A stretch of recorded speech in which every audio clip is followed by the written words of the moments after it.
Princess Kira Lin stood at the observation window of her royal cruiser, watching the human ships arrive through the jump gate. Each vessel looked rough and ugly compared to the elegant curves of Valkyrian design. The humans built their ships like weapons, all sharp angles and heavy armor. It disgusted her. "They look like flying scrap metal," she said to her advisor, Commander Velthas, who stood beside her. "They are barbarians, Your Highness," Velthas replied with a sneer. The council made a mistake, forcing this alliance. Kira Lin agreed completely. Her people, the Valkyrians, had existed for thousands of years. They were telepathic, graceful, and cultured. Humans had barely left their own planet a few centuries ago. They were violent, crude, and simple-minded. The stories she had heard growing up painted them as dangerous animals who solved every problem with guns and explosions. But the scourge had changed everything. The alien swarm was sweeping across the galaxy, destroying entire worlds. The Galactic Council decided that every species needed to work together to survive. That meant Kira Lin, as a royal military liaison, had to coordinate with the human fleet. The thought made her skin crawl. Her communicator beeped. "Princess Kira Lin, Captain Jake Sullivan of the human destroyer, Valiant Dawn, is requesting permission to board for the briefing." She wanted to refuse, but duty came first. Permission granted. Have him escorted to the strategy room. 20 minutes later, Kira Lin entered the strategy room with her full entourage. She wore her formal military robes, designed to show her status and authority. She expected the human captain to be impressed, or at least intimidated. Instead, Jake Sullivan stood casually by the holographic display, examining the star charts.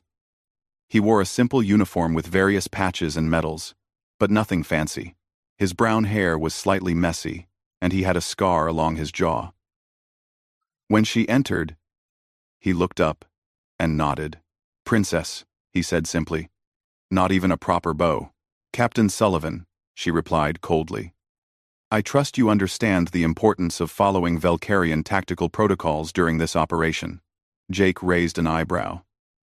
"I understand we're here to fight the scourge. That's what matters." 9. Kira Lin felt her temper rising. What matters is military discipline and proper coordination. Human recklessness has cost lives in previous engagements, and Valkyrian hesitation has cost colonies, Jake shot back calmly. "We can trade blame all day, or we can focus on the mission." Several of Kira Lin's officers gasped at his tone. No one spoke to royalty that way. But Jake seemed completely unfazed. He pulled up a tactical display, showing the scourge positions near the Helios Nebula. "They've been gathering here for 3 days, Jake explained. "My scouts report at least 40 capital ships. We need to hit them before they finish organizing." "Rush in blindly?"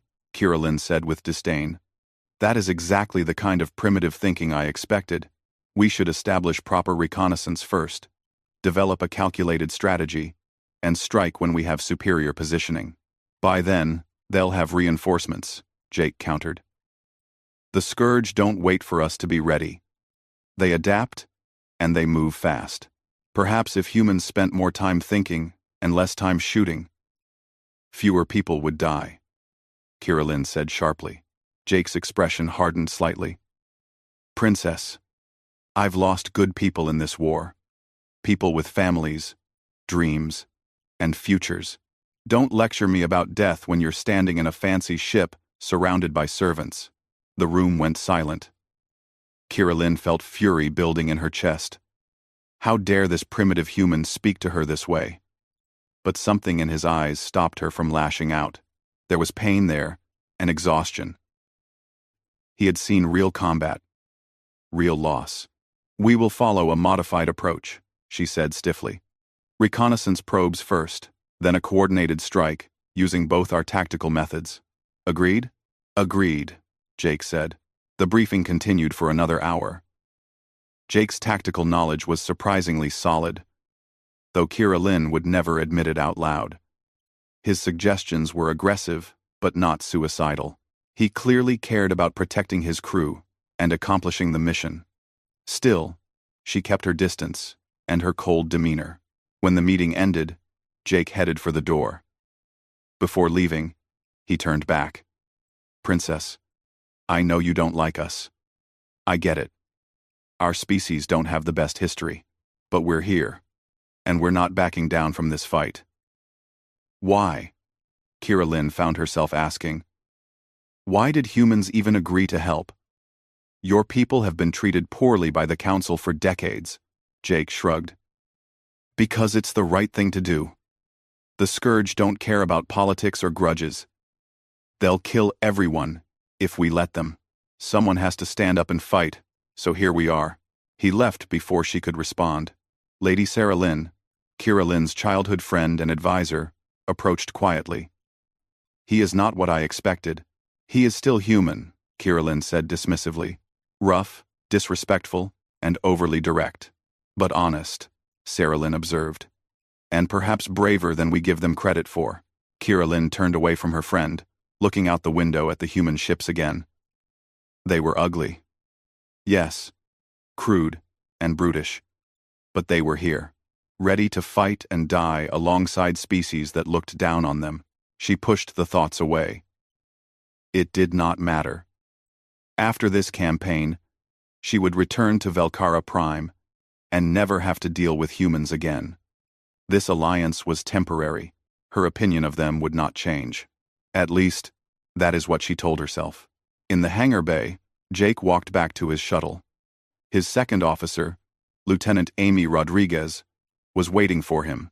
How did it go, sir? Amy asked.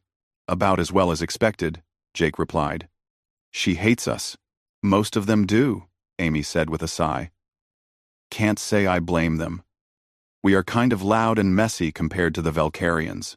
Jake smiled slightly. Yeah, but we're also still breathing and fighting.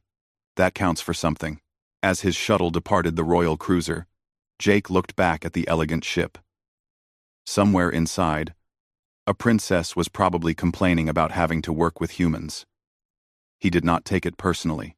Prejudice took time to overcome. And time was something they did not have much of. The Scourge were coming. Ready or not, humans and Velcarians would have to fight together. And maybe, just maybe, they would learn something about each other along the way. The ambush came without warning. The combined fleet had been moving through the Helios Nebula when Scourge ships emerged from the swirling clouds of gas and dust. Dozens of them, all firing at once. Kira Lynn gripped the arms of her command chair as her cruiser shuddered from weapons impacts. Shields. At 70%, her tactical officer reported. Enemy numbers confirmed. At 42 capital ships. Pull back to defensive formation Alpha, Kira Lynn ordered. Have our frigates provide covering fire. But the Scourge were not following normal battle patterns. They swarmed like insects, overwhelming individual ships before moving to the next target. Velcarian ships were built for elegant, long-range combat. This chaotic close-quarters fighting was not their strength. On the view screen, Kira Lynn watched a Velcarian destroyer explode in a flash of blue light. Hundreds of lives gone in an instant. Her hands trembled with rage and fear. Your Highness. 3 Scourge cruisers are breaking through our line, Commander Velthas said urgently. They are heading directly for us. Evasive maneuvers, Kira Lynn commanded.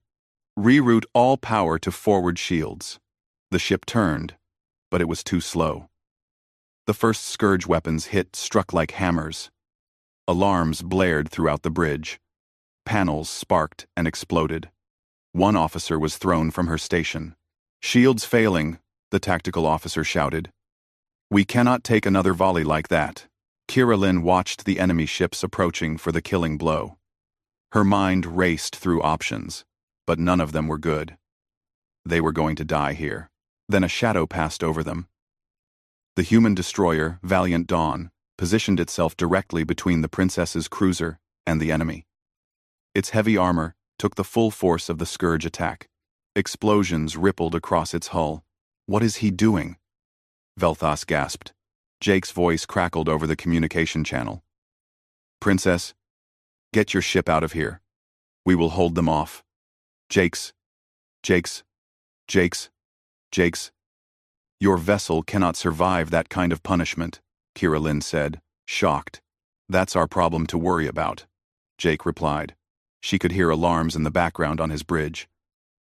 Amy, give them everything we have got. Danny, I want those boarding parties ready, in case they try to come alongside us. The Valiant Dawn's guns roared to life. Unlike the precise energy beams of Valkyrian weapons, human guns fired solid projectiles and explosive missiles. It was crude and violent, but effective. 2 Scourge cruisers broke off their attack, damaged and retreating. The third one got through. It slammed into the Valiant Dawn's side, tearing open a massive hole in the hull. Kira Lin watched in horror as sections of the human ship vented atmosphere into space. Sullivan, your ship is dying, she said. Evacuate your crew. Not until you are clear, Jake said firmly. Through the video feed, she could see blood running down his face from a head wound. Behind him, crew members were frantically trying to seal hull breaches. Now, move your ship, Princess. That is an order. You cannot order me. Right now, I can, Jake interrupted. Military emergency supersedes rank protocols. Move. Your ship. Kira Lin wanted to argue, but she had no good response. She gave the order, and her cruiser limped away from the battle zone. Behind them, the Valiant Dawn continued fighting, covering their retreat. The battle lasted 3 more hours. By the end, the Scourge had been driven off. But the cost was terrible. 15 ships destroyed, thousands dead. The Valiant Dawn survived, but barely. It would need months of repairs. Kira Lin insisted on visiting the human ship personally. When she arrived, she was shocked by what she saw. Entire sections were open to space, sealed off by temporary force fields. Crew members worked around the clock, welding patches and rerouting systems. The air smelled like smoke and burned metal. Jake met her in the damaged hangar bay. He had a bandage on his head and looked exhausted, but he still stood straight. Why did you do that? Kira Lin demanded. You risked your entire crew for my ship. Because that is what allies do, Jake said simply. We protect each other, but we are not truly allies, Kira Lin said. My people have treated yours with contempt for years. We mock you, exclude you from councils, and call you primitives. Why would you sacrifice your people for us? Jake looked at her with those tired eyes. Because the alternative is letting good people die. I do not care about politics or old grudges. I care about doing what is right. Kira Lin had no response. She had expected humans to be selfish and violent. This selfless courage confused her. Over the next few days, she found herself observing the human crew more closely. She watched Lieutenant Amy Rodriguez coordinate rescue operations for Valkyrian pilots, whose ships had been damaged. Amy worked for 18 hours straight, refusing to rest until every pilot was accounted for. When Kira Lin asked why she cared so much, Amy smiled sadly. My brother died 3 months ago.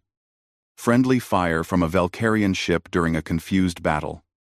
I could hate your people for that, but hate does not bring him back. It just makes more people die. Kira Lin also saw Sergeant Danny Wright in the medical bay, sharing his rations with wounded Valkyrian soldiers. He made jokes and tried to lift their spirits, even though some of them still looked at him with suspicion. Why are you being kind to us? One young Valkyrian soldier asked Danny. Because you are hurt and scared, Danny replied with a shrug. Same as anyone would be. Does not matter where you are from. That night, Kira Lin attended a strategy meeting with Jake and the other commanders. They were planning their next move against the Scourge. Jake proposed an aggressive strike on an enemy supply base. That is too risky, Kira Lin argued. We should fortify our positions and wait for reinforcements. Waiting gives them time to rebuild, Jake countered. We need to keep them off balance. You fight like you have nothing to lose, Kira Lin accused him. Jake's expression hardened. No. We fight like we have everything to protect. There is a difference. Explain it to me then, Kirillin demanded. Explain why humans are so willing to throw themselves into danger. Jake was quiet for a moment. When he spoke, his voice was softer. Because we know what it is like to have everything taken away. Earth's history is full of wars, disasters, and near extinctions. We have been knocked down more times than I can count. But we always get back up. Not because we are fearless, because we are too stubborn to quit. He pulled up an image on the holographic display. It showed a human city, rebuilt after some terrible war. That is New Chicago. It was destroyed 3 times. 3 times, humans came back and rebuilt it. That is who we are. We do not give up. Ever. Kirillin stared at the image. She had never thought about human history that way. She had always seen them as violent and aggressive. But maybe that violence came from a desperate need to survive, to protect what they loved. Your persistence is admirable, she admitted quietly. Perhaps I have underestimated humans. Most people do, Jake said with a slight smile. As Kirillin returned to her ship that night, she realized something had changed inside her. The humans were still crude and rough, but they were also brave, loyal, and surprisingly compassionate. They risked everything for people who looked down on them.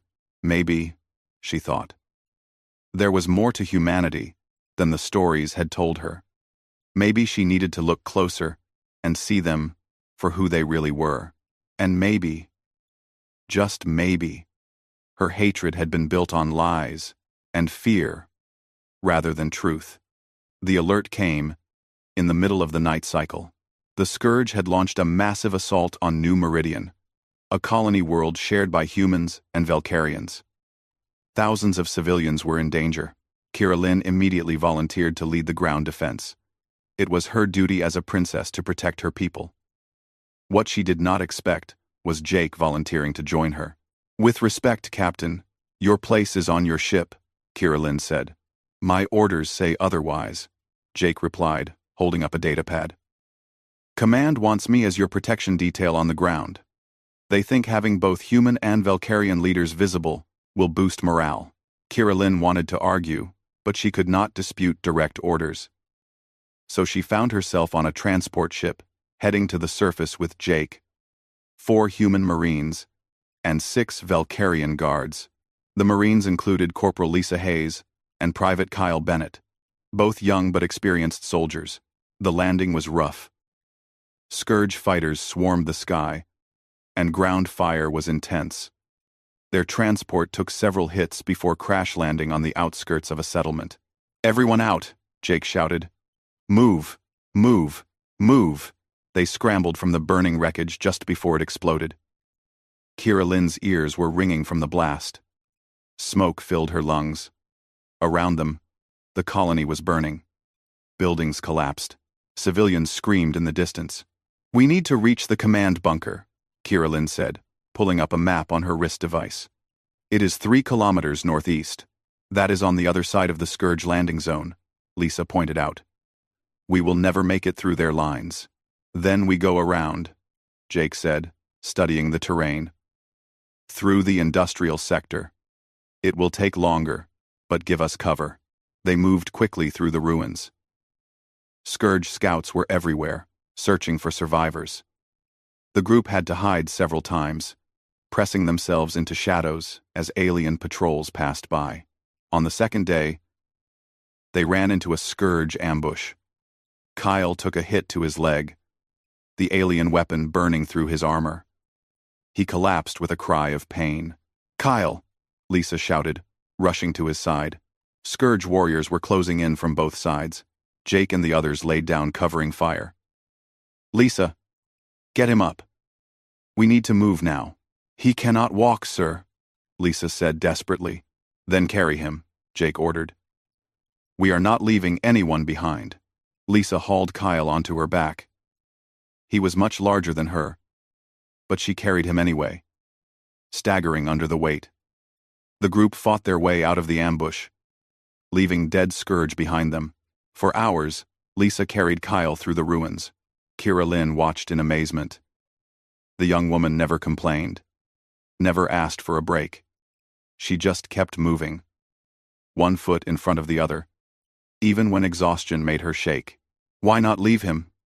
one of Kira Lynn's guards asked quietly. "He slows us down." "Because that is not what we do," Jake said firmly. "Every person matters. Every life is worth saving." That night, they took shelter in the basement of a collapsed building. Kyle's wound was infected. He was feverish and barely conscious. Lisa sat beside him, holding his hand and talking to him softly. Kira Lynn approached Jake, who was keeping watch by the entrance. "Your people are loyal to each other." "We have to be," Jake said. "We are all we have got sometimes." "The Valkyrians value individual perfection," Kira Lynn admitted. "We are taught to be strong alone. But you're humans. You are strong together. Both have merit," Jake said. "But I will take a loyal friend over a perfect stranger any day." On the third day, their situation grew desperate. They were out of ammunition for most weapons. Food and water were running low. Scourge patrols were getting closer. They still had 2 kilometers to go. Then Kira Lynn herself was wounded. A Scourge bioweapon struck her shoulder, the alien toxins spreading through her body. She collapsed, feeling her limbs go numb. "Leave me," she gasped. "Get to the command bunker. I will only slow you down." "Not happening," Jake said, slinging her arm over his shoulder. "I can limp, sir," Kyle said, his fever broken, but legs still badly hurt. "Good enough. Let us move." Jake carried Kira Lynn through the ruins. Every step must have been exhausting for him, but he never faltered. When Scourge scouts appeared, he set her down, fought them off, then picked her up again. "Why?" Kira Lynn whispered weakly. "Why not save yourself?" "Because I do not leave people behind," Jake said simply. "Friend or not, human or alien, does not matter. You are hurt and need help. That is all I need to know." Through her fever haze, Kira Lynn felt something crack inside her. All her life, she had been taught that humans were selfish and brutal. But here was Jake, risking his life for someone who had openly hated him. Here was Lisa, carrying a wounded comrade for days. Here was Kyle, walking on a ruined leg because his team needed him. They were not perfect. They were rough and crude, and sometimes too aggressive. But they were also brave and loyal, and willing to die for each other, for anyone on their team. Finally, they reached the command bunker. Valkyrian and human forces were holding the position, preparing for a final stand. Medical teams rushed forward to help Kyle and Kira Lynn. As the doctors worked on her wound, Kira Lynn watched Jake through the doorway. He was already back at work, helping organize the defense. His uniform was torn and bloody. He had not slept in 3 days. But he kept going because people needed him. Lady Sarah Lynn appeared beside Kira Lynn's medical bed. "The human captain saved your life." "I know," Kira Lynn whispered. "He saved all of us. Multiple times. And you were wrong about humans," Sarah Lynn said gently.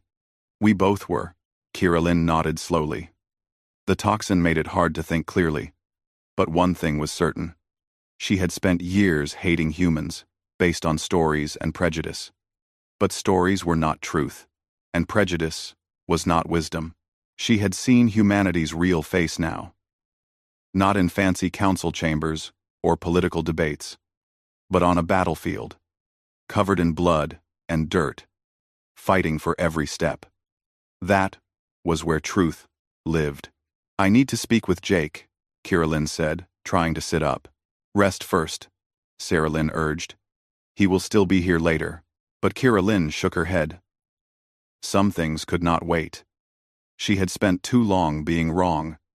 She needed to start making it right. When Jake finally took a break, she called him over to her bed. He looked concerned. "Better, thanks to your stubbornness," she said, managing a weak smile. Jake, I owe you an apology. I was wrong about your people.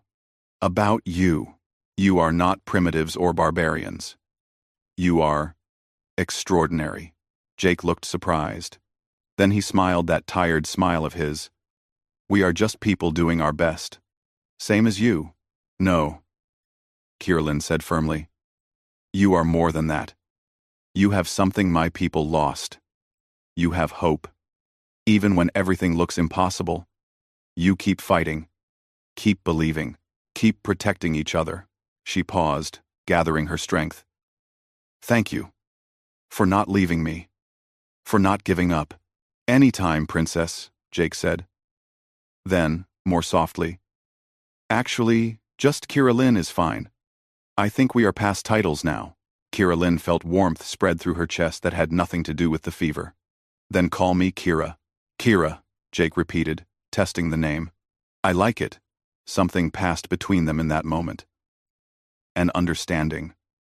A connection forged in fire and survival. The hatred was gone. Burned away by 3 days of shared struggle. In its place was something new. Something neither of them had expected. Respect. Trust. And perhaps the beginnings of something more. The intelligence report arrived 2 weeks after the battle on New Meridian. Kirillin was still recovering from her injuries when Commander Velthas brought her the data. Your Highness? You need to see this, he said grimly. Our scouts have detected a massive scourge fleet gathering near the border. Their target appears to be Velkara Prime. Kirillin felt her blood turn cold. Velkara Prime was her homeworld. Billions of people lived there, including her family. How long until they attack? How long until they attack? Take 6 days, maybe 7, Velthas replied.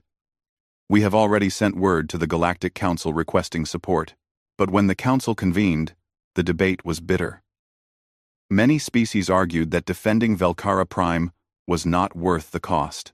The Velkarians had been isolationist for centuries, refusing to help others during their times of need. Now they expected everyone to rush to their aid.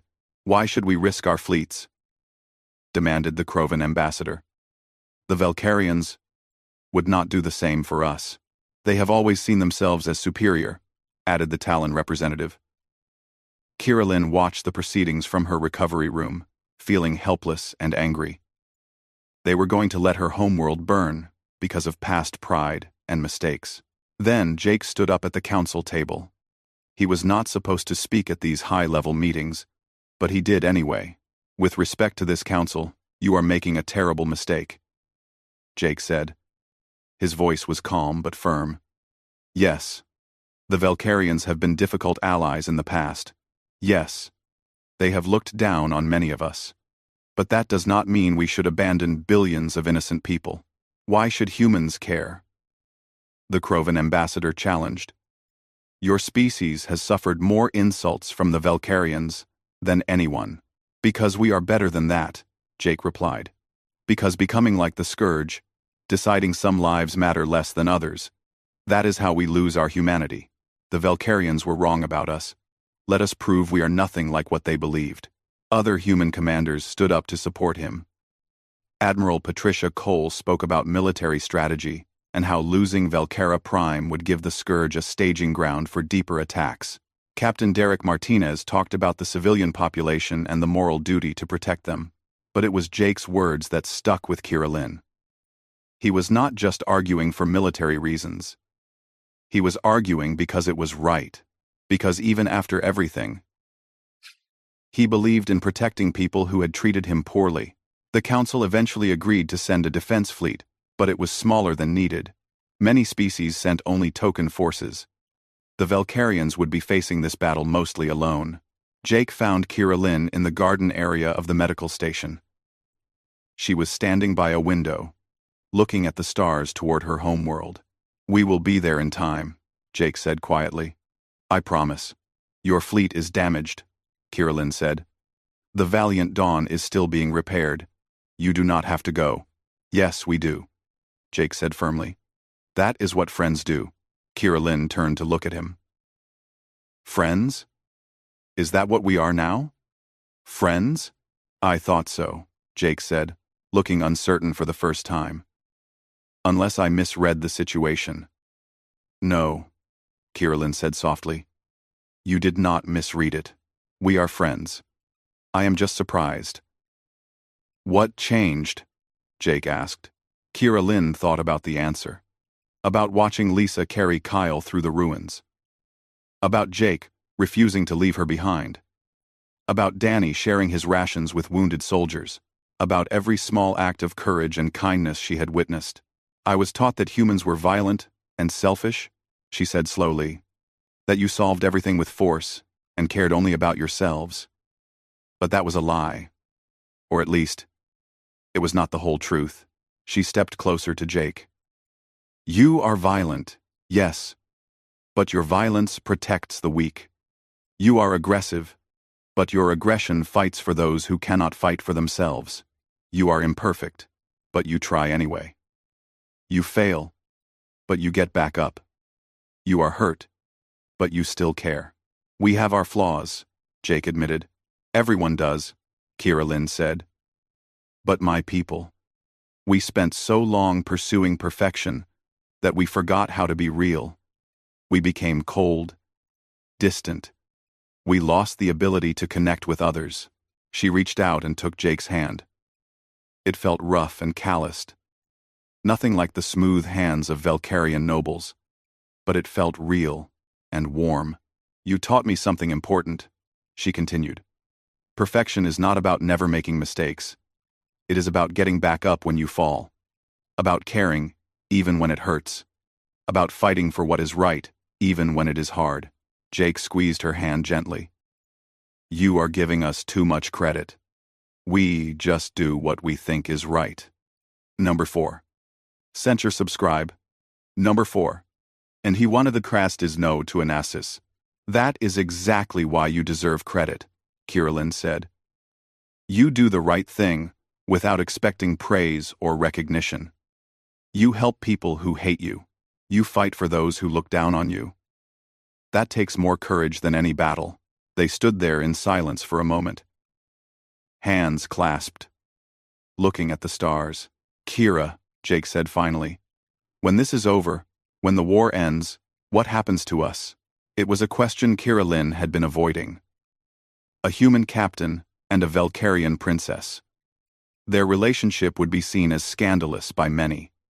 It would cause problems and complications, but as she looked into Jake's eyes, she realized she did not care about the complications. I do not know, she admitted. But I want to find out. Together, Jake smiled. That genuine smile that made his tired face look younger. Together sounds good. The next few days were a blur of preparation. The fleet gathered, smaller than anyone wanted but still formidable. The Valiant Dawn was rushed through repairs, not fully fixed but space-worthy. Jake worked constantly, coordinating with other commanders and planning the defense strategy. Kirillin worked alongside him. They developed a battle plan that combined Valkyrian precision with human aggression. Her elegant tactics provided structure. His bold maneuvers provided surprise. Together, they created something neither species could have done alone. The night before the battle, Kirillin found Jake on the observation deck of his ship. He was staring at a photograph. When she approached, he showed it to her. My family, he explained. My sister and her kids. They live on a border colony. I fight so they do not have to. They must be proud of you, Kirillin said. I hope so, Jake replied. Though mostly I just hope they stay safe. Kirillin understood that feeling. She was fighting for her family too. For her father, the Emperor. For her people. But she was also fighting for something else now.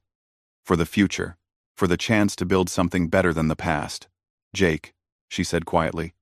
If something happens tomorrow, nothing is going to happen, Jake interrupted firmly. But if it does, Kirillin insisted, I want you to know that meeting you changed my life. You showed me that I was wrong, that my hatred was built on fear and lies. You gave me hope that different species can truly understand each other. Jake turned to face her fully. Kira, I am not good with words like you are. But you changed my life too. You showed me that even the deepest prejudice can be overcome.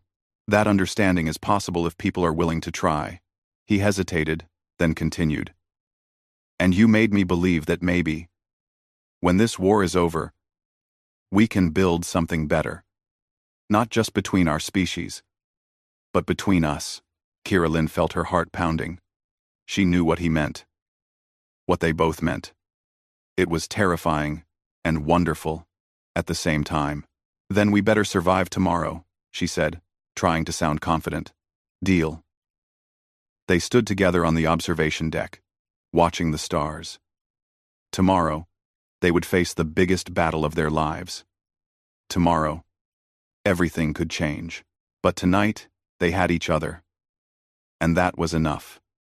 The Battle of Velcara Prime began at dawn. The Scourge fleet emerged from hyperspace like a dark cloud. Over 200 warships, strong. Alarms blared across every defending vessel. Kira Lin stood on the bridge of her command cruiser, now fully repaired. Jake was on the Valiant Dawn, positioned in the center of the human battle group. They were connected by an open communication channel, coordinating their forces. Remember the plan, Kira Lin said calmly. Velcarian ships form the outer perimeter. Hold them at range with our long-range weapons. Human ships wait for my signal, then punch through their center formation.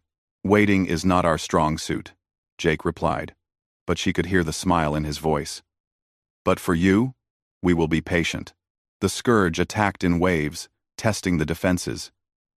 Velcarian ships fired their elegant beam weapons, cutting through enemy shields with surgical precision. But there were so many Scourge ships. For every one they destroyed, 2 more took its place. They are trying to overwhelm our flanks, Commander Velthos reported. We cannot hold much longer. Now, Jake, Kira Lin ordered. Execute strike pattern beta. The human fleet surged forward. They did not move in neat formations like the Velcarians. They moved like a pack of wolves, fast and aggressive. The Valiant Dawn led the charge. Its guns blazing, Jake's voice came over the channel. All ships, focus fire on their command carriers. Hit them hard and fast. Human missiles and projectile weapons smashed into the Scourge center. It was not elegant, but it was devastatingly effective. The enemy formation shattered. Confused by the sudden assault, Kira Lin immediately ordered her ships to adjust. Press the advantage. All frigates, support the human advance. Destroyers, watch their flanks. For the next 3 hours, the battle raged. Velcarian precision and human aggression worked together perfectly. When the Scourge tried to surround human ships, Velcarian forces provided covering fire. When the Velcarians needed time to recharge their weapons, human ships drew enemy attention. But the cost was terrible. Ships exploded on both sides. Thousands of lives were lost with every passing minute. The orbital platforms around Velcara Prime were taking heavy damage. Then the Scourge flagship appeared. A massive dreadnought that dwarfed every other ship in the battle. It began firing on the planet's surface, targeting cities directly. We have to stop that ship, Jake said urgently. It is going to kill millions. It has shields too strong for our weapons, Kira Lin replied desperately. We cannot break through. Then we ram it, Jake said simply. What? Kira Lin felt her blood go cold. Jake? That is suicide. It is a chance, Jake countered.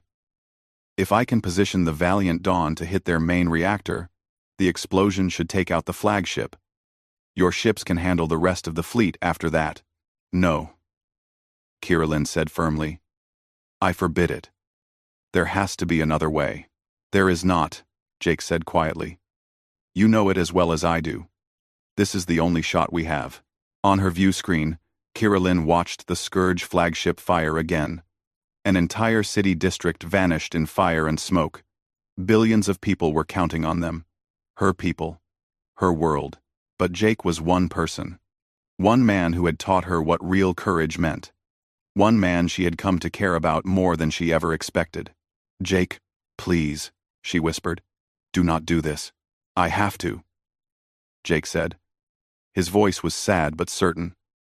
This is what we do. Remember? We protect people. No matter the cost. He was already turning his ship toward the flagship. Kira Lin watched in horror as the Valiant Dawn accelerated, heading straight for the enemy dreadnought. All crew, evacuate now, Jake ordered his people. Amy, make sure everyone gets to the escape pods. That is an order. Sir, you need to evacuate too, Amy protested. Someone has to pilot the ship, Jake replied. Go. That is my final order. Escape pods began launching from the Valiant Dawn. But Jake stayed on the bridge, guiding his damaged ship toward the target. The Scourge flagship fired at him, but he dodged and weaved through the weapons fire with incredible skill. Kira Lin made a decision. She could not let him die alone. She reached for the emergency transporter, the forbidden Valkyrian technology that could move people across vast distances. It was dangerous. The strain could kill her. But she did not care. Forgive me, Jake, she whispered, and activated the device. The world turned white. Pain shot through every nerve in her body. Then she was standing on the bridge of the Valiant Dawn, right next to a very shocked Jake. Kira? He stared at her. What are you doing here? Saving you from yourself, she snapped, grabbing the co-pilot controls. You do not get to sacrifice yourself alone. You could have died using that transporter, Jake said, angry and scared. Why would you risk that? Two. For the same reason you are doing this, Kira Lin replied. Because some things are worth the risk. Now stop arguing and help me fly this ship. Together, they guided the Valiant Dawn toward its target. The Scourge flagship loomed ahead of them, massive and terrifying. Weapons fire filled the space around them. One hit would destroy the ship instantly. There! Kira Lin pointed at the tactical display. That section of their hull. The shields are weakest there. I see it, Jake said, adjusting course. 30 seconds. To impact. 20 seconds. Kira Lin counted down. Her hands moved over the controls, rerouting all remaining power to forward momentum. 10 seconds, Jake said. Kira, there is an escape pod in the rear section. We can still... Together, Kira Lin interrupted. We do this together? Or not at all? Jake looked at her, and despite everything, he smiled. Together then. 5 seconds, Kira Lin whispered. At the last possible moment, they activated the transporter again. It was a crazy risk, trying to transport while moving at such high speed. But luck was with them. They vanished, just as the Valiant Dawn smashed into the Scourge flagship. The explosion was massive. It tore the enemy dreadnought apart from the inside, exactly as Jake had planned. Secondary explosions rippled through the Scourge fleet. Without their command ship, the enemy forces fell into chaos. Kira Lin and Jake materialized in the escape pod, tumbling to the floor in a tangle of limbs. They were both alive. Bruised and exhausted, but alive. That was the stupidest thing I have ever seen you do, Jake said breathlessly. You are welcome, Kira Lin replied, equally breathless. They started laughing. Crazy, relieved laughter that came from surviving something impossible. Jake pulled Kira Lin into a tight hug, and she held him just as tightly. Outside the escape pod, the battle was turning. With their flagship destroyed, the Scourge began to retreat. Valkyrian and human ships pursued them, driving them from the system. They had won. Both Jake and Kira Lin spent the next week in the hospital. The multiple transporter jumps had taken a severe toll on Kira Lin's body. Jake had various injuries from the battle, but they were alive, and so was Velkara Prime. The Emperor himself, Torvash, came to visit them. He was an imposing figure, tall and regal in his formal robes, but his eyes were warm as he looked at his daughter. You saved billions of lives, he told Jake. Humanity has earned Velkara's eternal gratitude and friendship. We were just doing our duty, Your Majesty, Jake replied. No, the Emperor said firmly. You did far more than duty required. You sacrificed your ship, risked your life, all for people who had treated you poorly. That is the mark of true honor. He turned to his daughter. And you, my child, you have taught me a valuable lesson. I have been wrong. About humans. We have all been wrong. They are not primitives or barbarians. They are warriors with hearts as brave as any Valkyrian. After the Emperor left, Jake and Kirillin finally had time alone. They sat together on a hospital balcony, watching the sun set over the capital city. The city Jake had saved. What happens now? Jake asked the question that had been hanging between them. I do not know, Kirillin admitted. Our peoples are friends now. True allies. But us, a princess and a captain, that will be complicated. I have never been good at simple, Jake said with a smile. Kirillin laughed. Neither have I, apparently. She took his hand, intertwining their fingers. But I know what I want. I want to face whatever comes next with you. More battles, more challenges, more impossibilities. Together, Jake agreed. I like the sound of that. In the weeks that followed, reconstruction began. Human and Valkyrian crews worked side by side, repairing damage and building new defenses. Lisa was promoted to lieutenant for her bravery.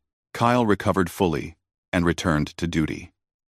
Amy took command of a new ship, the Valiant Dawn II, built to honor the destroyer that had saved a world.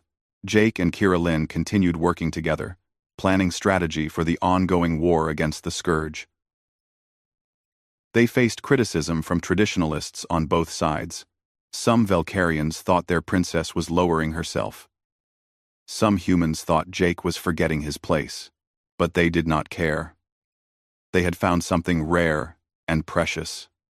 Understanding between different worlds. Love that bridged the gap between species.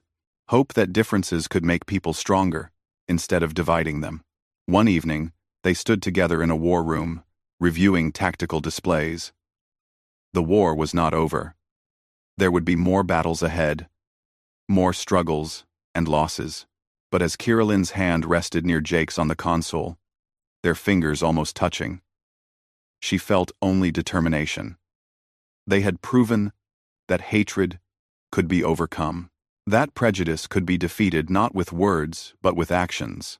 The alien princess no longer hated humans. She had learned their true strength, their resilience, their compassion, and she had found her heart won not through grand gestures, but through simple acts of courage and kindness on 100 battlefields. Outside the window, human and Valkyrian ships flew in perfect formation, their differences making them stronger together. And inside the room, two people from different worlds stood side by side, facing an uncertain future with hope and determination. Together,